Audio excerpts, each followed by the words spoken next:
Orang yang pro Megawati itu begitu mendewakan Soekarno, seakan-akan Indonesia itu dimulai dari Bung Karno, sampai ada paham Soekarnoisme. Bahwa Indonesia itu seakan-akan dimulai dari Soekarno. Memang deklarator kemerdekaan Indonesia itu Soekarno. Tapi umat Islam atau partai-partai Islam itu tidak kecil hati.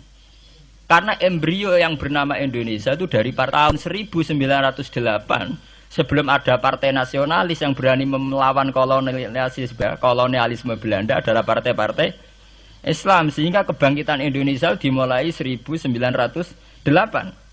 Karena saat itu yang pertama mencetus ide melawan Belanda adalah kiai-kiai Islam, yaitu saat itu bikin serikat dagang Islam, terus lama-lama menjadi serikat Islam, terus lama-lama menjadi partai Islam, dimulai dari angkatannya Hos Cokroaminoto.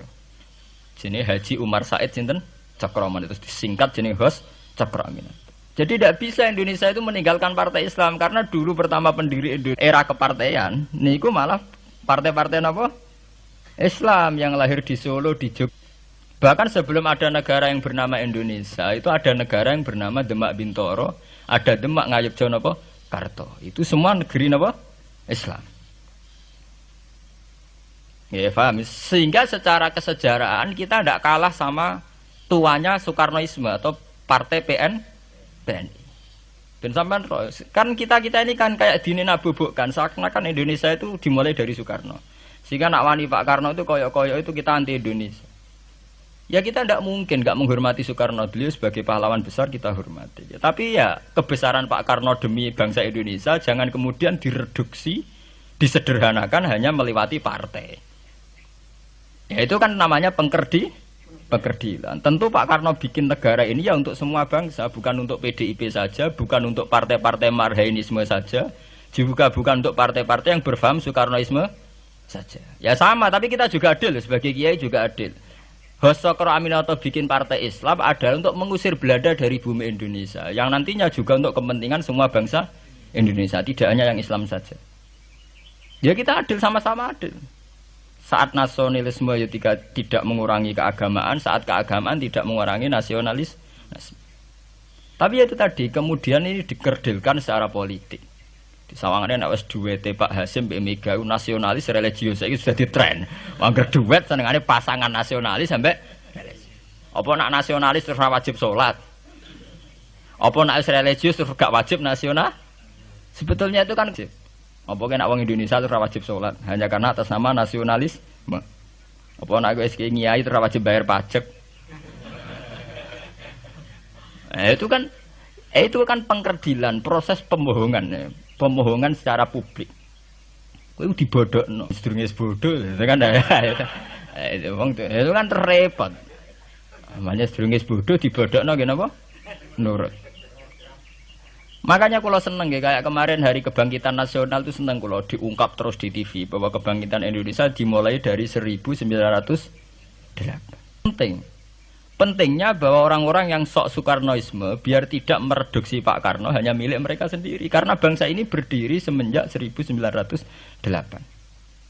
Dimulai dari gerakan Budi Utomo sampai Hos Cokroaminoto sampai macam-macam, ya, serikat-serikat Islam.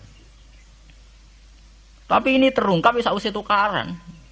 Jadi sebetulnya Presiden Gus Dur jadi presiden biasa karena Basim Asari berjuang sebelum tahun 45. Megawati biasa. Ya karena beliau berjuang lewat bapaknya, ya sama semuanya sah. Pak SBY juga sah. Karena keluarga militer. Apa meneh dekne mantune Sarwoedi sing ra roh sapa? Perjuangane mertuane. Gak iso adol bapak ya adol mertuane. Pokoke sing dikena didol pokoke. Tapi artinya sama, kita secara sejarah itu sama. Kita sebagai santri juga tidak kalah sejarah. Karena berdirinya nasional adalah lewat para kiai. Itu takokno sejarawan manapun, kayak profesor siapa di UI, siapa saja profesor-profesor sejarah bilang bahwa awal kebangkitan Indonesia itu dari partai-partai Islam.